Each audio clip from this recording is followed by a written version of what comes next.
So, Christy, if you would like to introduce yourself to the audience this morning and talk a little bit about what you do here at SUNY Oneonta and any experience you have had with students and their bringing their COIL experience to their future career endeavors. Sure. Yeah. Thanks, Michelle. Hi, everyone. I have been in this position just over a year, and as the director of career planning and networking, I'm in a coaching relationship with students, often advising on experiences while they're undergraduates and also things they may do in between their semesters and things that they do post-graduation. And it's very often for me that I'm recognizing narratives and stories that students are bringing, stories from their past, their pre-college experiences, and stories about where they want to get to. And I feel like it's a large part of my work is trying to activate the authenticity of these stories, helping students language these stories, articulate these stories such that when they're speaking about them in interviews, they retain agency and personability. And a lot of times the details that they've brought from doing internships or studying abroad or being involved with specific research projects, it's those details that can really activate the kind of agency that I find really exciting in interviews. So that's the type of thing that I'm trying to coach with. My own background is in the performing arts, so I definitely see interviews as mini performances and also have a lens in my coaching for that. And I was a Fulbright scholar in 2019 in Portugal and also studied abroad in London when I was an undergraduate. And I've worked a lot with my own, in my own career and how I have embodied and also referenced those traveling experiences in my own career. So that's something that I have found with COIL that's been a relevant connection to make too. Thank you so much, Christy. And unfortunately, Audrey Porch, our Associate Director of Scholarly Activities and Research Grants Office, could not be here today.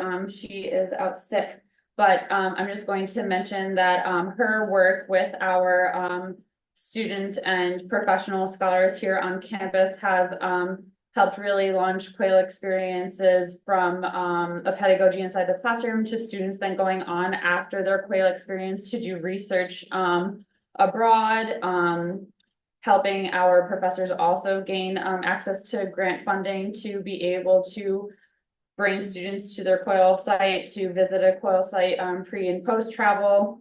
And we're hoping that we will be seeing more and more of that funding coming forward as we build up COIL as part of our cultural fabric here at SUNY Oneonta.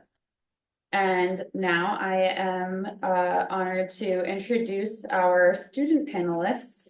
I'm just waiting for the slide to continue because there we go. I have to hit the mouse instead of hit the arrow. Our students who have had their own COIL experience and leverage it to go on to do incredible things in their academic career and in their near future out in the world outside of these hallowed campus halls. So Ozzy Rios is a senior education major. He was a COIL course teaching assistant for a COIL that was being done in our business major with a course in Japan. And he is a Circa Showcase presenter alum from a research program that he had conducted in Colombia.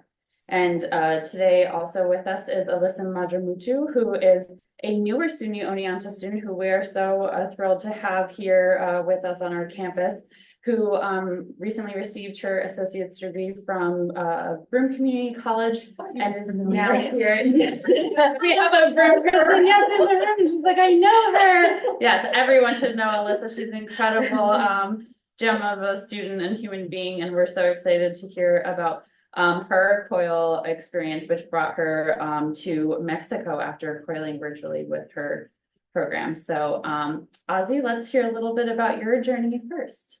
So I am Colombian American, both from Colombian parents, grew up in a Colombian household with Colombian traditions.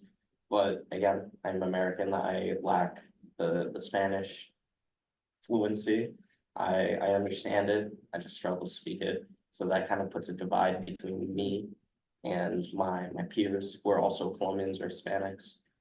And that's always kind of been a struggle for me.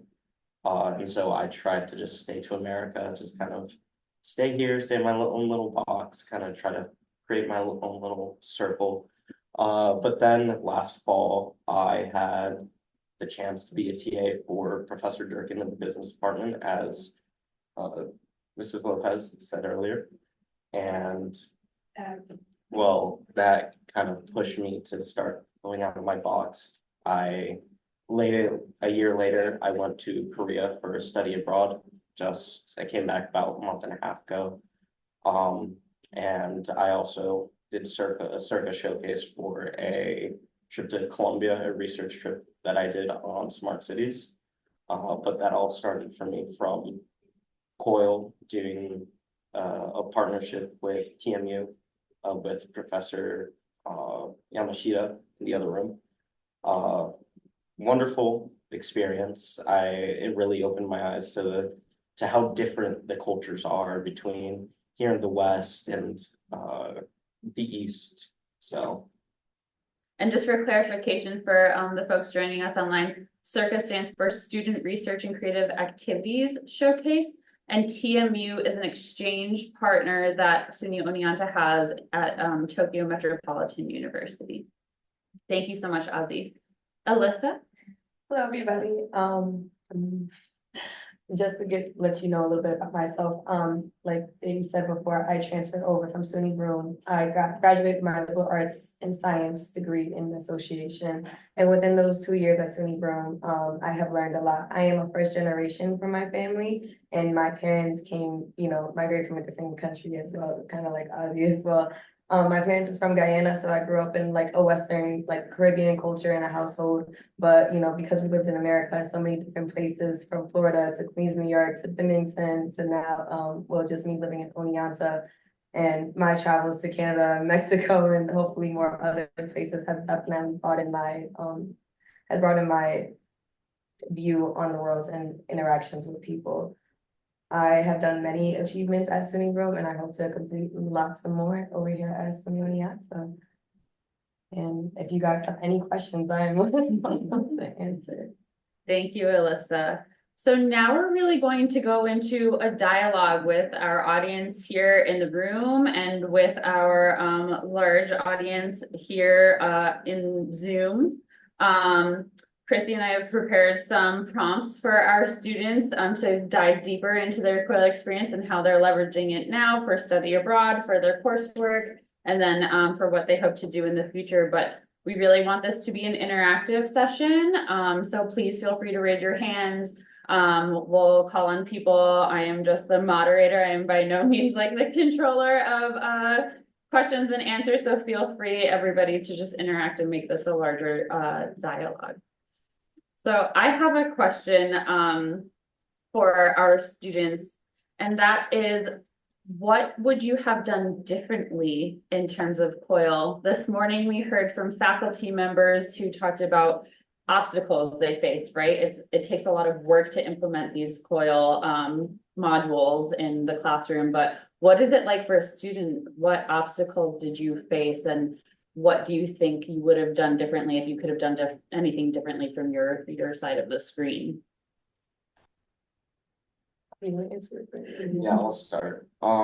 So as I said before, mine was with Japan, and there's a little bit of a time difference if about 13 hours. So that made communication really hard, as well as the class that in Japan was mainly international students who knew Japanese, but they also knew English, but their English was not as strong as their Japanese. So there was the language barrier and the time barrier as well. So there wasn't a lot of interaction, I guess. We use a program called Slack, which is kind of a business tool for people to communicate and send files.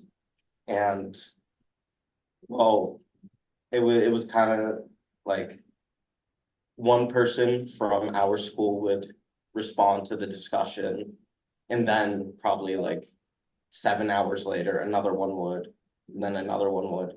And so there wasn't really concurrent conversations going on. Originally, we wanted to also do something synchronous with, I don't know, FaceTime or Skype or some sort of video messaging service.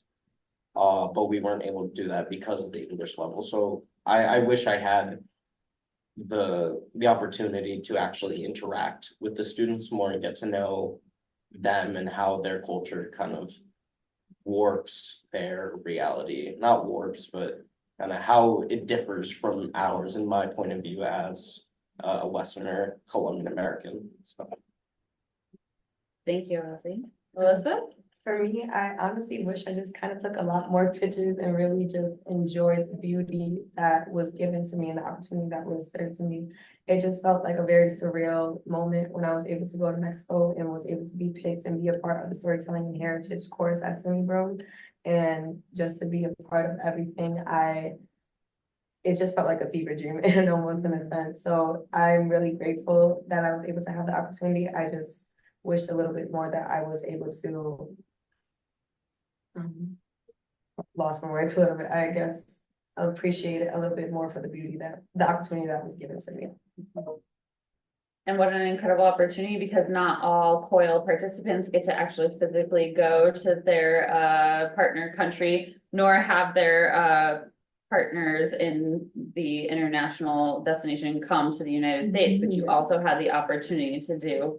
Can you talk a little bit about what it was like having the students from Mexico come to Binghamton, and anything that surprised you when you finally met them in person? So when I first, so the way how the course was set up was the instructor had to pick an interview with 8 American students to get picked for this class. When she picked the 8 students, and I was luckily one of the 8 students, he was able to FaceTime with the Mexican students over Zoom and talk with them. But throughout, I think it was a spring semester. So at a certain point, because of the time zone changing and the differences, we had to stop our FaceTime and Zoom calls because, I think it would be like nighttime already for them and it will be daytime for us when it was time for us to have class. So when we went to Mexico, it was during our spring break and we did wonderful and amazing activities over there in Mexico, and they hosted us very beautifully in this very lovely place. However, when the Mexican students came to SUNY Broome, that was a time when the Canada wildfire happened, and we had a lot of outdoor activities planned with the students. So unfortunately, a lot of our plans had to get, changed around a little bit, but we was very grateful enough to have some instructors that welcomed their own personal homes to us and hosted a pizza party, and was able to tell stories and just learn a little bit more to kind of give them a little bit of an American side version of, what's it like when life gives you lemons, kind of. Thank you. Yes, thank you. Christy, do you have any questions? Yeah, I'm really curious. I love this storytelling heritage course. That sounds incredible. And I'm curious about, as I hear you two introduce yourselves and give us a little glimpse of your stories, I wonder how your own identities and the creativity and fluidity of your identities have been impacted by COIL and by your travels and by hosting international students. How do you feel like and it's a big question, I know, but if there's has anything come up for you about like, oh, I really identify with this now because of that? Like, has anything in your own, the way you define yourself, was it shaken up by any of these experiences, or even in just a little way? You want me to answer first? Yeah. I can definitely say that I have learned a lot more from the Hispanic culture and from the Mexican culture. Growing up because of my complexion and just growing up in different ways, people always interpreted me in a Hispanic culture when I'm more a Caribbean descendant. And when I was able to get the opportunity to go to Mexico and learn about more of the indigenous in Spain and just learning about the historical aspect of Mexico, we had a saying with all of our other students, along with Mexican students and the American students. We had a saying, we're the same but different, or we're the different but we're the same. And we use that, I kind of use that quote for part of our exhibit that we hosted for the course back at SUNY Broome, to talk about a little bit from my perspective of being a Hindu and being a little Indo-Caribbean, and able to talk about like how just the Indian influence and certain spirituality is influenced throughout the globe, kind of. And to bring that apart and talk about it throughout people was really beautiful, to bring the cultures together. Yes, thank you. For me, it wasn't directly what COIL did for me. It was more what it led me to do. Because my COIL experience was great, don't get me wrong, but I wish I could have done more with it. I wish I could have had the chance that you had to go abroad, to go meet new people. But the COIL course inspired me to, it kind of inspired me to stick to my own roots, kind of be who I am, because I mean, as you can tell by the picture up there, I'm very different from 6 months ago. Well, and yeah, COIL kind of inspired me to reconnect with my roots, going down to Colombia for the research project and then Circa. And then, of course, as I said earlier, go to Korea. That was a whole nother life-changing experience where, like you said, we're different, but we're the same. We're all humans. We're all on this planet for whatever reason we're here, whatever we make of it. And we're all just trying to figure it out. So why not cherish each other's differences and get to know each other? Thank you, Ozzy. That's beautiful. I want to turn it on to the students and ask if you have any questions for the faculty members who are here in the room who are thinking of teaching a COIL or are proposing a COIL, or, you know, Christy in her role as Director of Career Planning and Networking, things that you would like to know more about or dive deeper into in terms of COIL leveraging for students and advice.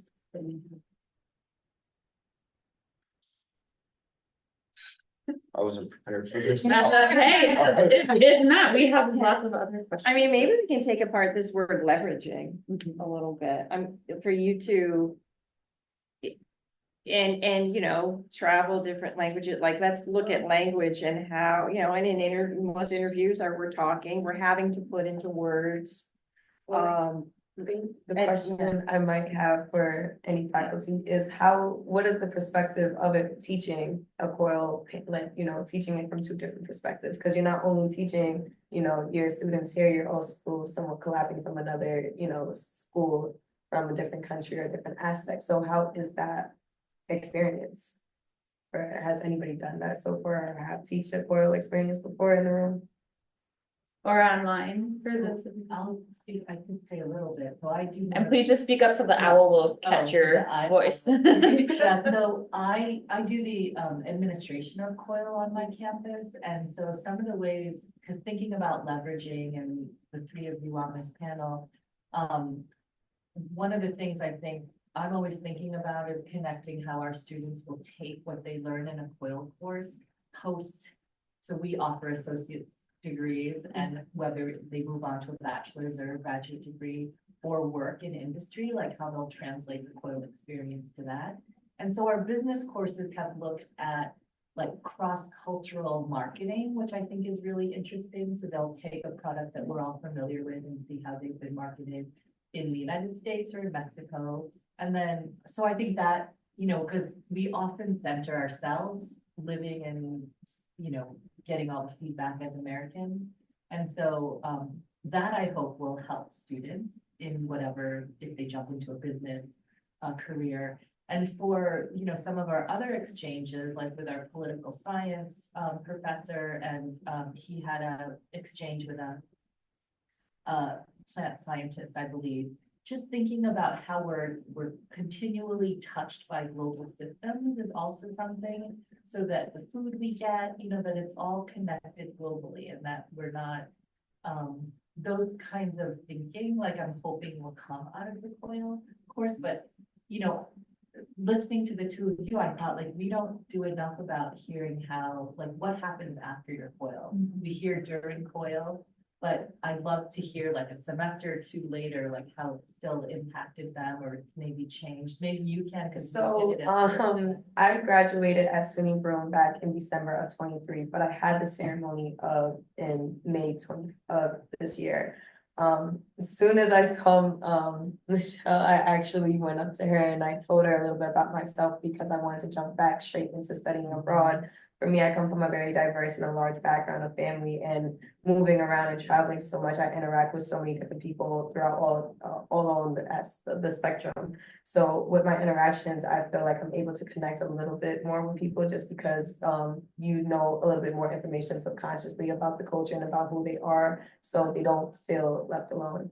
Growing up, my parents came into this country in the 70s, I want to say, or 80s, I believe, when they migrated here at the age of 18, I believe. So, and they're like in their halfway 50s right now. So, you know, we're hearing their stories and, you know, hearing how well, like, for example, my last name is really long and very complex. My dad is a construction worker, and growing up, he would, you know, he cut his thumb off at a point and he was sitting in the emergency room for so long just because the doctors at the time, before technology, couldn't pronounce his last name. So, you know, just little information, like growing up, I will always have these type of situations happen or hearing these things. So now that I'm able to be a little bit more older and to help my parents and guide them in a way in American system, or even, you know, outside of the countries, just to see and like take down those discriminations or those stereotypes that certain people have and be the live example to do better, I think really does make a little bit more,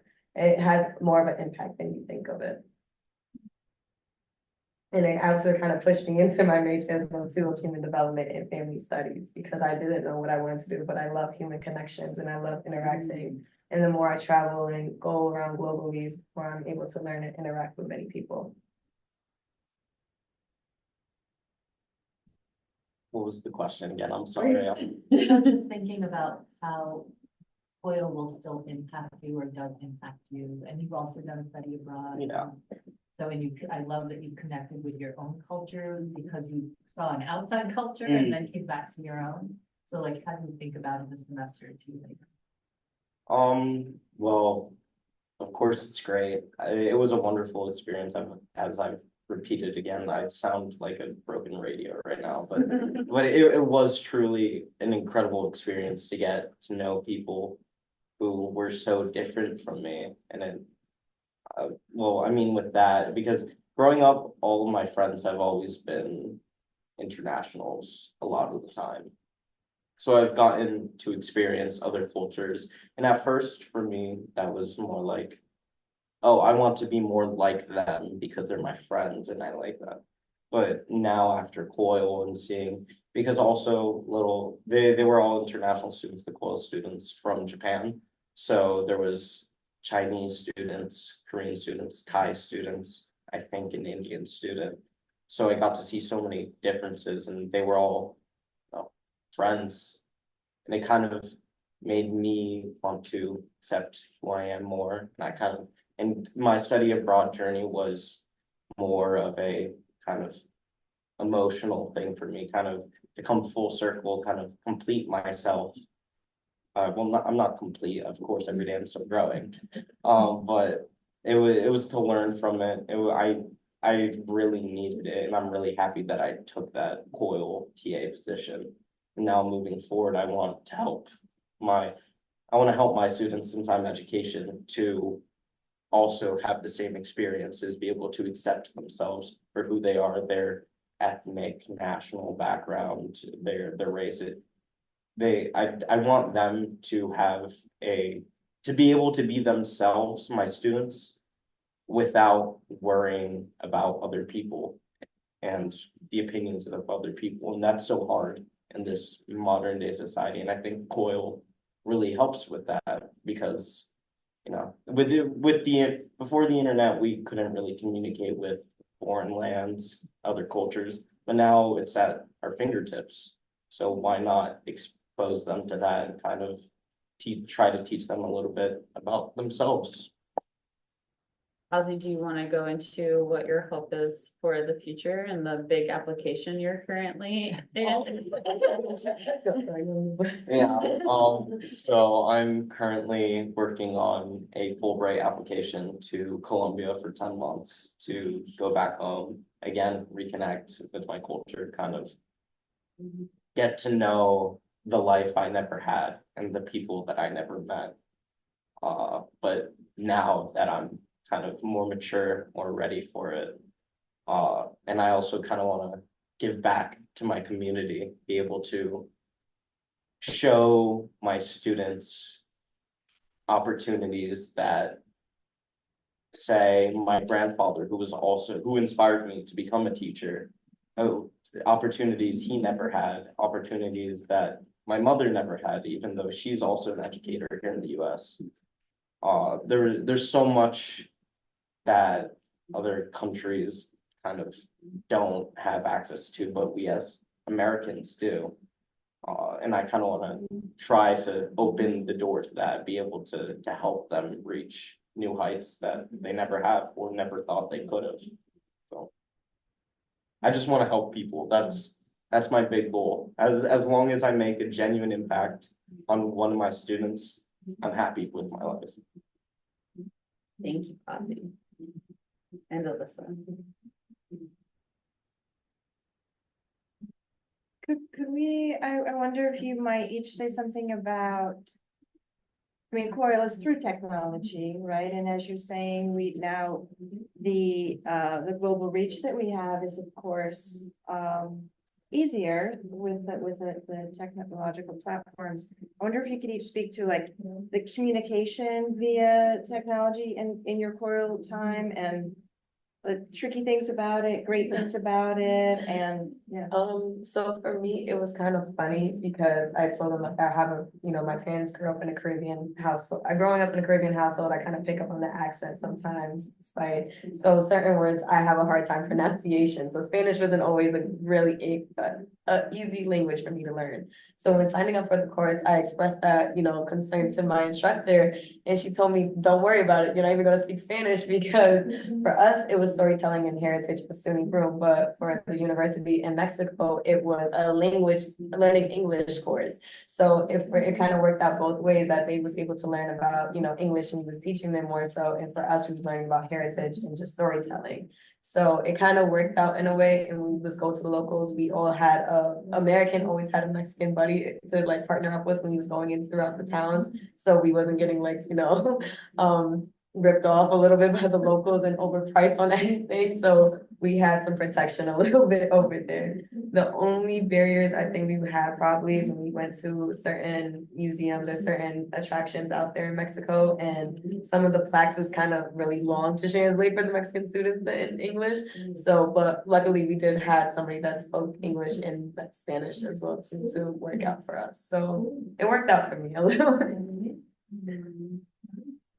On my part, it was more of with technology, of course, we can, as I said, we can talk to people from around the globe so easily, but it's not really the full picture when it's only technology, because there's so much cultural little nuance, and it's the little things you don't notice over the internet that really make a difference. And I kind of noticed that in Korea, a lot of the things that the students from TMU were talking about, I was like, I don't see that in the Korean students here. But then when I go down there, the context is different, the culture's different, everything's different.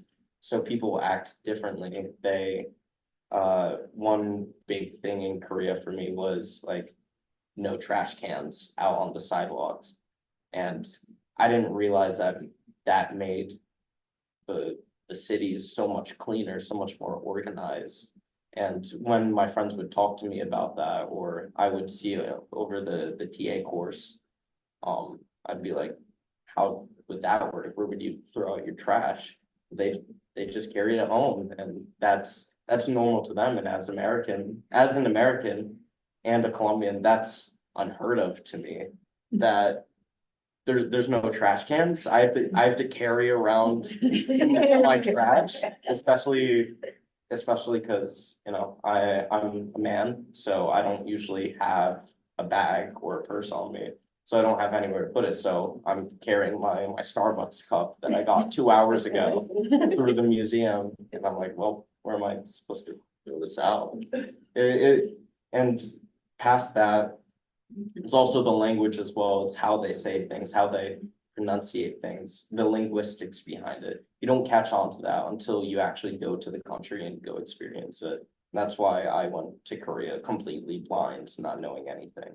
I wanted the authentic kind of immersement that, and I ended up getting it there, and I'm happy with it. I really enjoyed it. I thought it was very palatable. It was very eye-opening to me. Thank you. Alyssa, do you think that your COIL experience will lead you to some type of study abroad or like global career? Working on it right Do you feel that because of the short-term COIL experience, you were able to have, you know, guided alongside peers, both American and Mexican, that it's pushing you to do something? It was actually really eye-opening a little bit because, you know, with my course, it was kind of breaking down a lot of stereotypes for us more so because it was just to like, you know, bring the two cultures together. But for me, I have more than just like two cultures. I consider, you know, Guyanese American or just Guyanese to be a little bit of, you know, a different aspect a little bit. So when I was able to bring the cultures together and bring them all around, it was like, it was very eye-opening to see like how I was perceived from other people versus like how I perceived myself a little bit. And it was actually really interesting to see like a lot of the Mexican students went more places, like they went to Las Vegas, they went to Hawaii, like they was traveling a lot more than me as an American. So it was really interesting to see like how much of a travel, like, you know, despite whatever odds or whatever people may think, like it doesn't show you who it is. And because of my experience, actually, in me being a first generation, I was actually able to inspire my sister to sign up for SUNY Broom as well too, and join on. And she was able to actually join the London literacy course as well too. So I was able to influence another one of my, you know, and to make my last module name very proud for, you know, a lot of my family members who are not here anymore with the last name, and to just make it seem like we are doing something with amongst ourselves in the name. So it brought us a lot of travel, you know, it did bring a lot of more peers to come around. It brought more travelings, and through my personal experience, I had people who look like me to be able to feel more comfortable to going out their comfort zone and trying new things. And hopefully I can go to University of West Indies. That's, you know, that's a work in progress right now that we're working for. Just to go travel and get a little bit more in depth of my West Indian culture. Thank you. I'm curious, Christy, we have, you know, this ability this morning to hear from our students for almost an entire hour of their experience, but how do you, as a student who's going out into the world and applying for a Fulbright, applying for a job, applying for an internship, bring all of that information and beautiful, you know, commentary of their experience into a short, nerve-wracking interview? What kind of advice do you give to students when they're? Yeah, well, I mean, you won't capture the complexity, the richness of your experiences in a 10-minute answer to an interview question. So there's that, nor do you have to. But just already what you have shared today speaks to your adaptability, your receptivity, your inclusivity, your facility with technology, and definitely your skills with communication.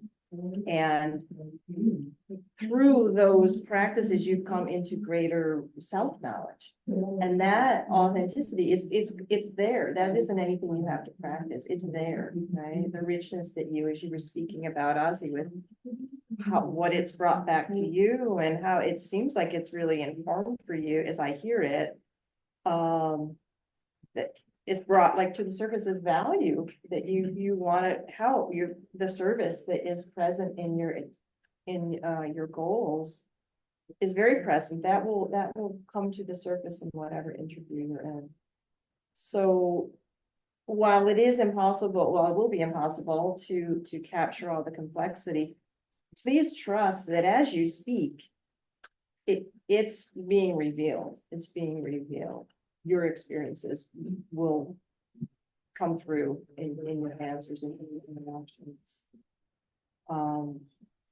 The worldliness with which their perspectives have been impacted is very, very clear. And we could sit here and talk about, technology is a career competency, and they are, right? And like people have put these placed value systems on these certain functions that employers have asked for. We want employees who can work in groups and who can communicate. Well, without going into that kind of jargon speak, it's clearly present in your stories, and the back to authenticity and the storytelling, just being in your stories of what you've been through,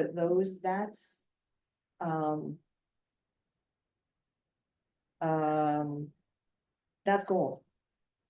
That's gold. That's the gold.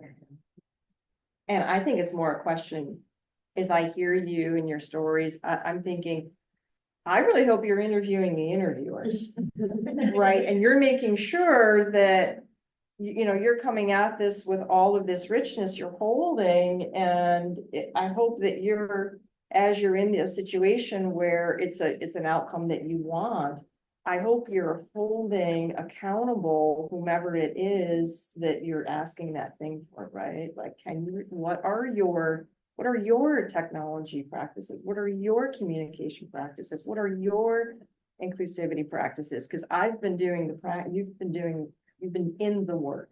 Okay? So I would just encourage you to own the agency in holding places of power accountable.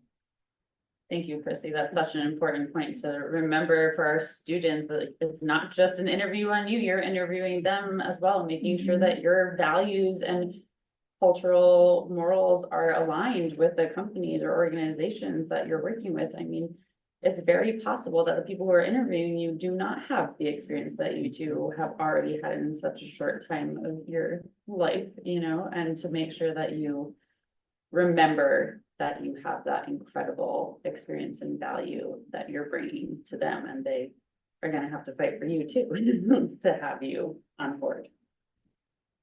Wonderful. So do we have, I know that the chat is working. Thank you, Nela, for saying such wonderful observations. Thank you, Ozzy and Alyssa, as she just put in the chat. So awesome. Ellie in our audience has a question. I have a question. When we communicate face to face, we use our expressions, certain gestures, certain aspects of silence that also provide message when we communicate. So when we communicate through the technology, that aspect is not included and can bring certain misunderstandings, certain difficulties. And I want to know if you had experiences with that, and how you work with that, and how your COIL professors help you to navigate. Were you prepared for that? So for me, it was kind of funny. I was really jet lagged because we took 2 planes. We went from Syracuse Airport to Dallas, Texas, and from Dallas, Texas, then we went to Mexico. So I was in the timeline on a middle plane, my neck hurt. I was really jet lagged. By the time we got to Mexico, it was time to meet our friends in Mexico and the students. When we first got there, all the American students was very shy. We was very to ourselves, because in Spanish culture, a lot of cultures they like to hug, they'll kiss on the side of the face, the greetings is very different than Americans. So from the first week, it was very funny to see how we was just really shy, not talking. We was just kind of high. And then by the ends of it, we're all hugging, and you're all laughing, all giggling, we're all making jokes, and it just brought as the time went on and I got, caught up with my jet lag, I was able to have true connections, interactions with, the Mexican students. And it was really, truly a blessing to have that interactions with people. And I still do on to this day. So it's been really fun. I get the question again? I'm really sorry. Yeah, it's okay, like, do you have certain, difficulties or misunderstandings for communicating using technology since you don't have like the gestures or certain hidden messages over there, and how you solve it or your instructor help you to solve these issues? Well, yeah, technology doesn't really allow for, well, it allows for expression, but not that much, because most of our, we have our verbal communication, but a lot of our emotion expression comes from our facial feature, not facial features, facial expressions, our body language, how we physically express ourselves. Like, language is only part of it. And that was a real struggle with my TA COIL experience, just because we didn't have that face-to-face interaction, we couldn't. It just wasn't feasible.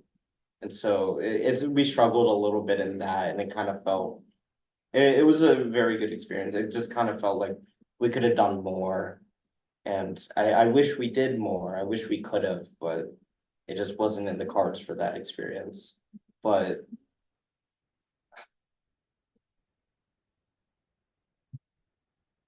I don't, I don't really know what we could have done with that, with the lack of communication ability, with them not, their English not being, no, sorry, with their English not being completely polished. And, you know, the Americans, we're still trying to figure out English here in America, so. I mean, you look at Europe and they're learning 2-3 languages per person, and we're still here figuring out what a comma does.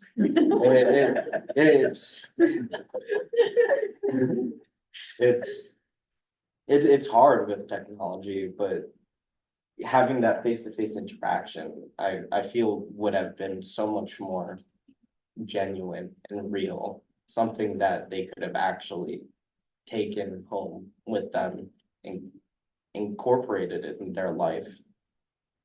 So all you administrators out there, all you folks who hold the budget power, please help fund our in-person post-COIL experiences on your campuses so that students can come full circle with their communication and their COIL partners. Alyssa and Ozzy, could you just quickly, for the folks who are hoping to propose a COIL, talk about the mediums that your classes used, like Zoom or WhatsApp, to communicate, how you felt about the platform, if you think another platform would have worked better? I think for us, we used Zoom for a while, and we was using Brightspace, you know, just regular COIL work, like SUNY networking, just to get some of the coursework done. And, but honestly, for the budgeting, especially because, I'm an EOP student, you know, first generation, I was really happy to hear that my trip to Mexico, all I had to pay out of pocket was roughly around $200, I want to say. And I had plane ticket, I had insurance policy was $20. They made and helped me make sure I got my, like medical or anything in case of emergencies was taken care of. So most of my expenses was covered a lot for this opportunity, and it helped, you know, alleviate a lot of stress that I had previously to actually enjoy and engage in the, you know, experience. So I was really grateful to, the budget was kind of low for me a little bit, and it was worth, and the tools that we was using was, I was already familiar with. So it worked out great for me in my programming, at least. Thank you. That particular COIL, we got $100,000 grant. It was American Strong. American Strong, and it covered the 8 students, which was totally amazing, so. It was Incredible. From my experience, we use Slack, which is more of a business tool, which is what Professor Durkin is used to at being a business professor. But a lot of we struggle with the technology a little bit, because I was figuring out, I was setting up all the technology, because Slack, how it works is that you have kind of like, I don't know how to explain it. Like a shell, right? Like a shell software. Yeah, no, I mean, like, actually in the software, Mhm. how it's set up is that there's like almost like a group chat sort of. but it has different kind of channels where you can talk in about separate things. Like how we had it set up was, sorry, I can get you some water. I've had a cough for like 3 weeks. But I was figuring things out and the students were too. Professor Durkin and Professor Yamashita were also figuring things out. So the technology aspect was a little rough, but how we had it set up was that we had each channel kind of had a different name. And that was the different question or different discussion that we were talking about that week. Like the first one, I believe, was long-term versus short-term culture. And we were talking about how Asia, because it comes from more Confucius backgrounds, they have more respect. And when you find a job, you typically stay in it for a long time versus America, you get a new job maybe every few years. So that's how we worked around technology, but we had our own fair share of struggles. It was at times it was rough with not being able to talk synchronously, not really being able to get our partner's personality. We weren't really able to build a long-lasting connection that in other mediums we generally would be able to. So Thank you. For your course on this side, were you together as a cohort or did you still meet online individually, like on this end? With Like- Japan? I met with the professor. That was about it. We didn't Okay. meet at all Okay. with the students. And so that was a bit of a bummer. I was Yeah. really hoping to do that, try to make some connections, some networking. Mhm. Because I also want to go to Japan one day and maybe study there, maybe teach there. Mhm. I don't know. I want to travel. I want to make connections all over the world. You will. But Audrey, the course you're TAing with, the course was also online at Oneonta. Like, Yes. so the students, never even met each other in person. Nope. Wow. They didn't That's meet what each other in person. Yeah, I didn't know that. Crazy. They were just a name behind a screen. Was the Oniyasa course also, was it asynchronous? Yeah, Oh, it was. Yeah. Interesting. So many layers of complication. yeah. I personally, I would have wanted to do asynchronous and I would have wanted more involvement between the students and the schools. Mhm. But that just wasn't really feasible at the time, so. It's a bummer. Thank you. That kind of leads into my last question, and of course, the audience and Christy is welcome to bring up more questions if they have them. We have about 10 more minutes. But if you could create your own COIL, where would you COIL and what issues would you work on, or what would the topic be? What would the problem be that you're solving? I think I will probably, right now Guyana is being used right now for the oil, and it's being a lot more. It's looking a lot more Americanized, and that's what's happening with Panama and a lot of the other countries right now. And Guyana is right next to the Amazon rainforest, so 80% of the agriculture is naturally from the Amazon rainforest. And unfortunately, Guyana is not looking the same way how it used to look anymore, like the way how my parents grew up with the richness and the agriculture of it. So if I was to ever, be able to do something, I will probably go back and either partner up to see the agriculture and to see what we can do to save it and preserve it still as well, and see what we can do to also help the population over there in Guyana, because it's not the same how it used to be anymore.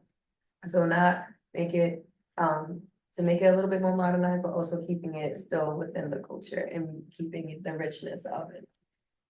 Thank you, Alyssa. That was a quick response, and faculty out there who needed TA and want to work on things with Guyana, I can get you Alyssa's contact information. Ozzy? That's a tough question, because I know I do want to do COIL one day. I do want to collaborate with nations across the sea, especially in the Eastern Hemisphere, in the Orient, because they are so different from ours. But I think if I were to do COIL right now myself with another classroom, I probably would want to do it with somewhere in Southeast or East Asia again, because the culture is so stark and it really gives a perspective of another kind of upbringing, another world almost, because landing on the plane there was culture shock. Everything was different. Nothing was like Colombia or America. It was almost upside down for me. And that feeling was wonderful, and I want to kind of share that experience with both my students and students across the sea, and hope that I don't know exactly what I would want to teach and do it on, but probably diversity a lot, because that's been an issue in Colombia recently. And also Asia has its own struggles with diversity as well, and acceptance of diversity. So I would like to do something along those lines. I'm still not sure. This is just kind of something that I thought of in the spur of the moment. So Thank you, Elsie. Yes, as you can tell, we did meet. We just were like, it's gonna be dialogue. Me, Christy, and Audrey are gonna throw around questions. So I appreciate Ozzy and Alyssa being so open to this experience. And speaking of, I just wanted to highlight quickly some photos that I pulled from both Ozzy's experience abroad in Colombia. During his research project, he got to join Kimberly Stevenson and Tanya Romeo to talk Reyes. about Reyes, thank you, to talk about their COIL experiences to several Colombian students across Cali, Manizales, and in Medellin this past March. And then this photo I pulled from Broome Community College's website from Alyssa's course that she took.